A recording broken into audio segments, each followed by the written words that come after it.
start with something that you said, which is, I think, really key, and I don't want it to be passed over. You said the now. Part of what we suffer from is that we all live by the second hand, not by the calendar. You know, you have to react immediately. I was saying to a friend of mine the other day, you know, when we were growing up, the way that you reacted to someone's argument was you wrote a letter and you had a week to think about it, and they had a week to think about it. And tempers cooled, and you didn't do things instantaneously. And now we have no reaction time. And one of the strengths of religion is you actually sit there in a church, in a synagogue. You are not, at least in theory, I hope this is true, you're not posting. You're listening and thinking, and that space is really good for human beings. We are not built to react instantaneously, but all of our media now requires instantaneous reaction. So I think that the institutions have it in them to resist this, but whether people will be able to sort of take a breath and have more space in their lives is a little bit of an open question.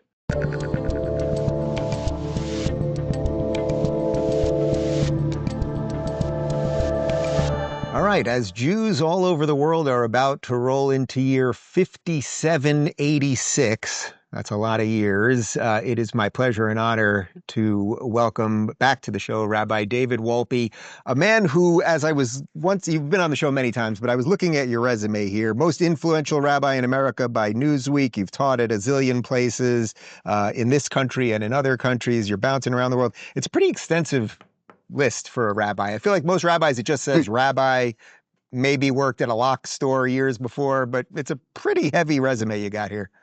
I run around a lot. What can I tell you? I mean, some people enjoy it and some don't. I'm one of those rare people who likes planes. I think of them as sort of flying reading rooms. So I get more done on planes than almost anywhere else. Oh, well, then I'm in good company because that planes back basically are the only place I can get any reading done these days. Well, it's a pleasure to see you. It's been a couple of years since you've been on the show. I thought it would be particularly nice to have you on because we're airing this on Monday afternoon, and tonight begins Rosh Hashanah, which of course is the Jewish New Year, rolling into Yom Kippur next week, the Day of Atonement. And I thought relative to all of the things going on in the world, obviously an incredibly difficult time to the backdrop of the assassination of my friend and really American hero, Charlie Kirk, whether you agreed with him or not.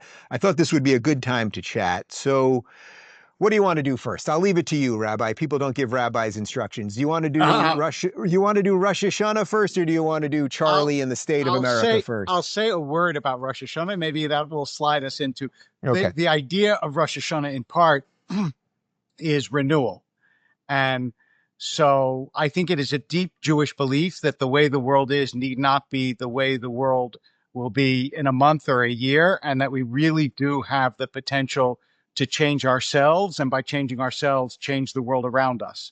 So I think that message actually of empowerment is a really important message right now, because no matter where you are on the political spectrum, nobody says the world is exactly the way I want it to be. It's clear, given everything that has happened, especially in the last, week and a half, I guess it is, seems like forever, that the world has serious problems and that we have a lot of work to do. What are you sensing on the spiritual side as it relates to what happened to Charlie? Charlie obviously spoke about his Christian faith at great length. He talked about the importance of Judeo-Christian values as it pertained to the United States of America.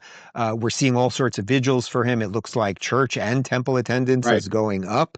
It's an unbelievably tragic thing that maybe from a religious perspective, there's a silver lining to.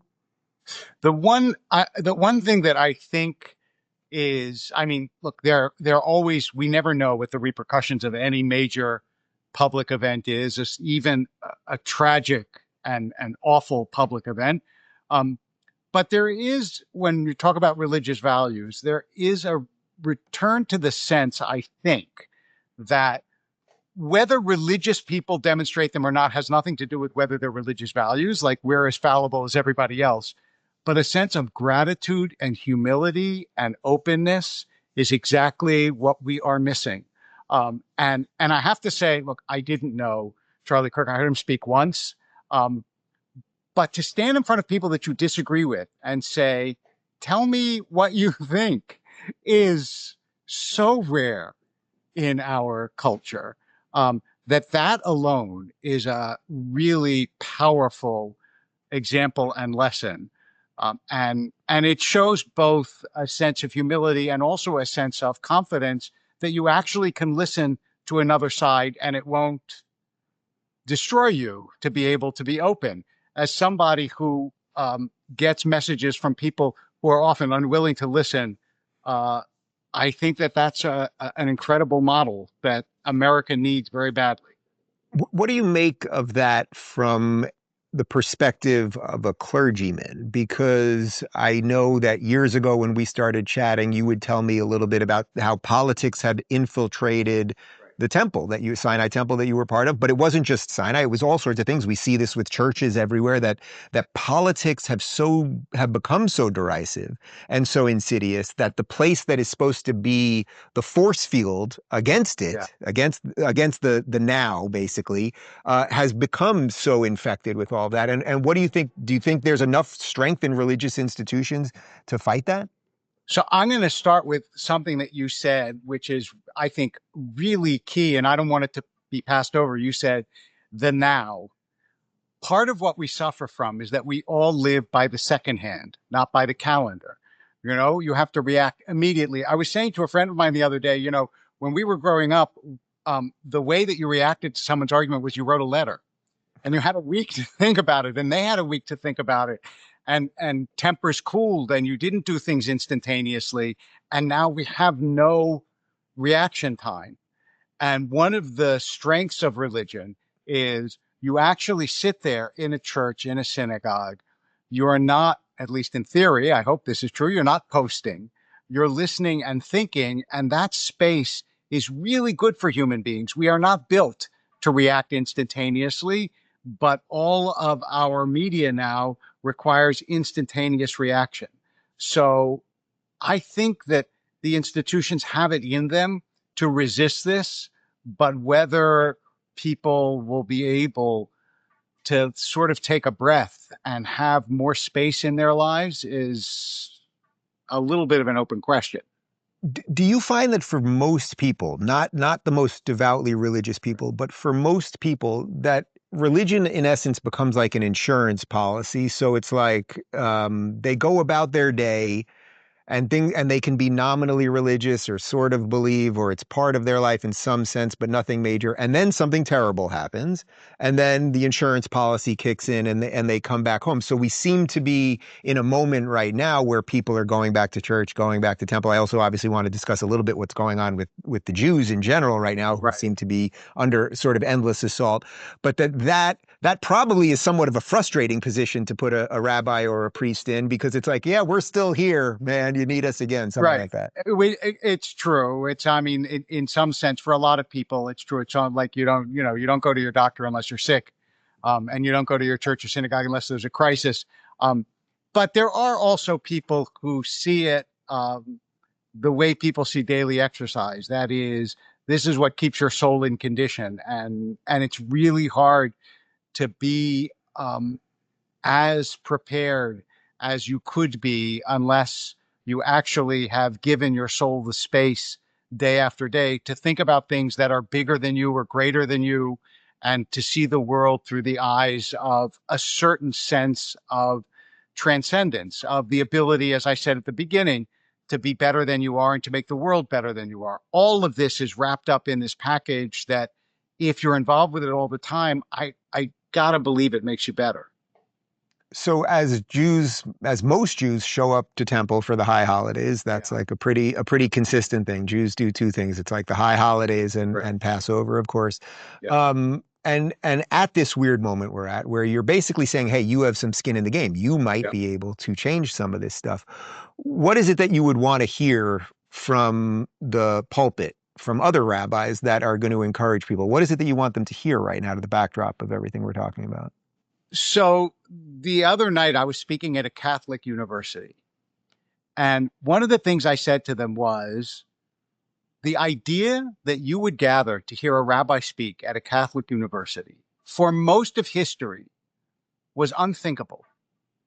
And we have to be enormously grateful for this country and put that first because, there are many, many, many people out there who really wish Jews well. And we are so much better as Jews at identifying our enemies than we are at embracing our friends. And the first thing we should know is we are really not alone.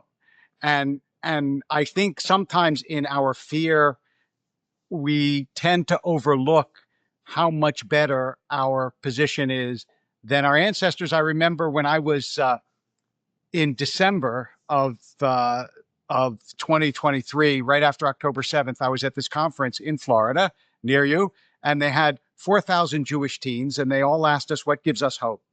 And what I said was, what gives me hope is I imagine myself talking to my great, great, great, great grandfather. And I say to him, there are anti-Semites at Harvard. And he goes, there are Jews at Harvard? Because for him, the idea that we would even be there. So the first thing I would say is, again, it goes to gratitude. Yes, we have problems, but don't make them erase the good things and the beautiful things in life. The second is that you have to be willing to call out anti-Semitism wherever it is. I don't care about the team, right, left, center, hate is hate. And so wherever you see that manifest itself, you have to be willing to say, this is a real problem. And I make that appeal to all Americans, not just to Jews, because, as Franklin said a long time ago, we all hang together, we all hang separately. And this country really needs each other. One of the points I've tried to consistently make on the show since October 7th is that if you don't have to care about the Jews more than you care about anyone else. Obviously. Exactly. But if you think that if they get rid of the Jews in America, or certainly in that pesky Israel, that somehow the world will be better, it's just the appetizer, man. So it's in your own self-interest, actually, to have a little bit of a defense of the Jews. I was going to say, medieval Spain didn't get, or not medieval, but Spain in the 15th century got worse. Russia got worse when it lost its Jews. Germany got worse when it lost its Jews. I mean, it's not something that makes a country better to push out minorities, especially minorities who tend to be both patriotic and gifted. So what do you make of the last 2 years then? We're almost to the backdrop, just a couple of weeks away to the backdrop of the second anniversary of October 7th. Israel basically had 4 days of grace to while they were still literally finding bodies. But even on day one, even really on October 8th, there were already people basically saying they got 3 days to deal with this. Otherwise, we know what's going to happen. And of course, we know what's happened, and it has happened at scale.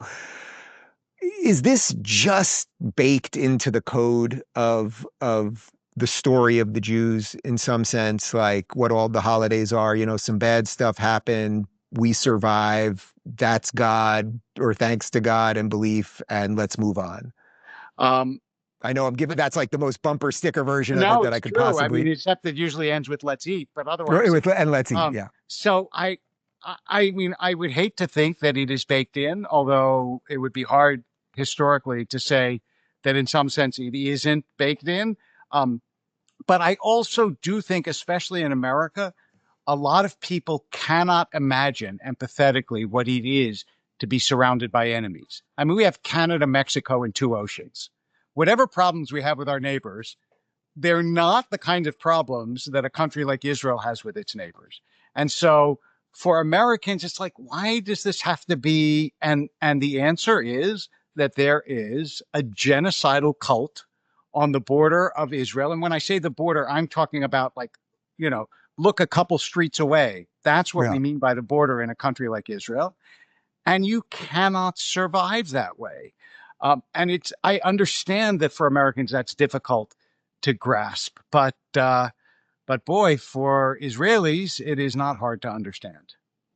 Right. I'm sympathetic to the argument when people say, well, okay, I don't care about Israel. I'm actually sympathetic to that argument. You're an American. You have every right to care about America, and that's it if you so choose. But I'm not sympathetic to the argument of I don't care about the Jews who are American in the way that you just described, that this is a patriotic, gifted people who are so woven into the fabric of America. You throw them aside and you're basically throwing away the tapestry of America. Well, that's certainly the case. I mean, there is no America without like a salad of minorities that composes. There is no prototypical American. The prototypical American is somebody who believes in the ideals of this country and is, a citizen of this country who's willing to defend it. I mean, that's what we have classically seen as American. It didn't matter. Um, what your other ideas or religious beliefs or so on. And that was it was and is a really beautiful binding cord for all of us. Um, and the only reason as Americans that we should care about foreign conflicts is to the extent to which they uphold our ideals or violate our ideals. And I would say that it is pretty clear that a country that wants to destroy another country and kill all its people, that's a country that sooner or later is going to pose enormous threats way beyond its borders, as we have seen. So we should care. What we should do about it, obviously, that's a policy question, and we can have a million debates about that. Right. I'd much rather stick with the spiritual Exactly. than Right. than the So political. would I. All right, so let's do that. Enough of the political side of this. So to the spiritual side of this, and I'm actually gonna have Charlie Kirk's pastor on soon, and I'm gonna ask him this question too. But from a Jewish perspective, what would you say to the purely secular person who maybe is waking up a little bit now, who's almost ready to open up the door and go, Rabbi, what the hell's going on here? Yeah. What do you think are the ways that you can encourage people to come back through those doors? The first thing I would say is that everybody has to recognize that the the fact that America believes deeply in individualism doesn't mean that the world stops at the border of yourself. And actually, it is ultimately even in your interest to go beyond yourself, because a world in which everybody cares only for themselves is a world that will not sustain itself. So if you actually look in the eyes of your neighbor and you understand that their fate is bound up with your fate and that we are in this together, you'll start to open up to the possibility that community, which we have largely lost. I mean, COVID hurt it, but also lots of other things, that community is essential for living a decent life. And there are no communities cross generation where young sit with old, where they sing together, where you know that your children and grandchildren and great grandchildren will be able to be part of those communities other than religious communities. Whatever club you belong to, whatever neighborhood you're in, it may be gone tomorrow or the next day or the next year. But I know that if I have great, great, great, great grandchildren and they want to seek out a synagogue, just as I have great, great, great, great grandparents and they sought it out, we'll be able to be there together. Do you think that because of the political nature of things, that that's partly what stops people from going back? I've heard that from a lot of people, Right. and from Jews and Christians, almost everybody. It's like, I kind of was going to go back. I can't find the right place because it's too political. Or usually what I hear Yeah. is it's too woke, and I certainly hear that about temples, and I absolutely hear it about churches as well. Look, as you know, I've been a long crusader for you don't preach politics from the pulpit. And the reason is that I want everybody to be able to worship in the same synagogue. And and also like because I had a politically divided synagogue, I always used to tell them, don't start the conversation with politics. I know that's the only thing we have in common. Everybody has an opinion about politics. Yeah. But if you start with what time do your kids go to bed? What do you like for dinner? What do you like to watch on TV? And you get to know the other person as a person, then you might discover that even if they disagree with you politically, there's another soul there that you can actually connect to. And so for me, yeah, the dominance of politics is not a healthy sign of a thriving country. In some ways, I feel like the less politics mattered, the healthier we would be. So if you were giving a sermon, I am. so will you be giving a sermon I this Rosh will be Hashanah? giving a sermon. Yes. Where Um, where where will that be? at Sinai Temple on Kol Oh, okay. Nidre. So you're I'm going back giving to so your. they wheel out the old guy every now and then to Oh. say, look, he still cares about us. So yes, I Wow. am All right. going. It's like old timers day. They're bringing you back in. All right. Very impressive. So they're bringing you back in. You're going to give a sermon. I mean, I know you probably don't want to give away too much. I also Um, am not entirely sure. I'm very much like I think about it almost up to the last minute. But I will tell you at least something that I am thinking about, which is when his father tells him to go find his brothers, he runs across this stranger in Genesis, and the stranger says, "What are you looking for?" And he says, "I'm seeking my brethren."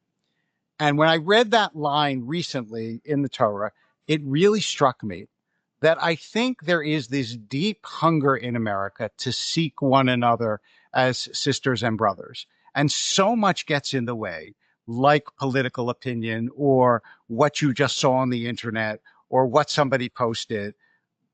But the yearning for human connection, human to human, to come together in God's presence as just children of God, not as Democrats or Republicans, but as children of God, that I think is not only powerful, but ultimately, I hope, could be our salvation. Now I'll give you a tough one. Now we're going to do a little biblical, a deep dive on the Yeah. Bible here. Can you think of a biblical parable maybe that is comparable to sort of where it feels like we're at in the country right now, where there's just so many forces that are oppositional and people absolutely have the yearning you're talking about, but Right. they can't, but in some sense it seems to me that people can't envision what the better thing would be, that we can't really figure out. Like I can remember, okay, 1995, it was pretty damn good. Like it was Right. pretty simple and straightforward and we were pretty good together and all those things. But now it sort of feels like it's hard to envision what it would be like if we could get past this. Is there some sort of biblical story that maybe give us an indication of what that road would look like? I actually think the entire arc of the Bible, in some ways, is like that because all of the Bible is about Israel getting to the promised land. But when you finish the Bible in Deuteronomy, they're not there, they're still in the Hmm. desert. And so the recognition that things will never be perfect is really important to anybody who believes, either as Christians that there's a second coming or as Jews that there will be a first, but whatever it is, it's not here yet. So we accept the imperfection. But the key to this was that despite revolts, despite even revolts against Moses, against leaders, they're still somehow they managed to make it across the wilderness, at least to the borders of the promised land. And this sense of, we are all children of the wilderness, but we have a destination and we have a community. That I think is what has pulled America through many, many, many really difficult divisions in our history. I mean, this is, after all, a country that had a civil war, a country that had streets blowing up in the 60s. It's not like we haven't had divisions before. But at a certain point, we said, you know what? This is an enterprise that we actually all have a stake in. And if we discount a huge part of who we are, we're, we're not even going to make it to the border. So I really, I have a lot, I have a lot of faith in the healing potential of the United States. And I remember I told someone the other day that one of the most encouraging things I heard at Harvard was I heard Fareed Zakaria say that when he was in college, his friends were writing editorials in favor of Pol Pot, who, for those of you who don't remember, was a communist genocidal dictator who killed millions of people. He said, and now all those people run hedge funds. So so, I'm thinking so like the arc bends towards capitalism. Is that what you're the talking arc bends, about? the arc bends towards growing up. I think that there's a lot of anger among the youth who missed a lot of their youth through COVID and riots and all sorts of unrest, but they're going to get older. I hope they're going to get a little calmer and wiser, and they're going to recognize that actually um, this is an unprecedented system in the history of humanity, and we are a great force for good, and can be an even greater force for good if we don't let pettiness and instantaneous reactivity and also the desire to destroy our opponents as opposed to listen to them um, carry us away. So in some sense, the argument would be sort of a Jordan Peterson-esque type thing, which is that at least if you're aiming towards the promised land, it's that it doesn't mean you're always going to get there and then, oh, No. wow, we did it, we're good to go. Then the game just sort of starts again, or it's just the next journey on that. That actually is very hopeful because it gets to what your grandfather said about Harvard, I Yeah. suppose. What I would say, I'd put it this way. It's like, people at sea navigate by the stars, not because they expect to reach them, but because that tells them the direction they need to go. And I think America, we've got 50 stars on that flag. I think we need to navigate by the stars, not because we're going to reach a perfect place, but because it'll help us head in the right direction. Well, Rabbi, you have handed me some insight that I can bring to the table tonight at Rosh Hashanah. Happy 5786 to you, and you got to come. I know you're going back to L.A. to give a sermon, but a little more time in the free state of Florida. I would love that. And Shana Tova, happy and healthy and sweet New Year. Shana Tova.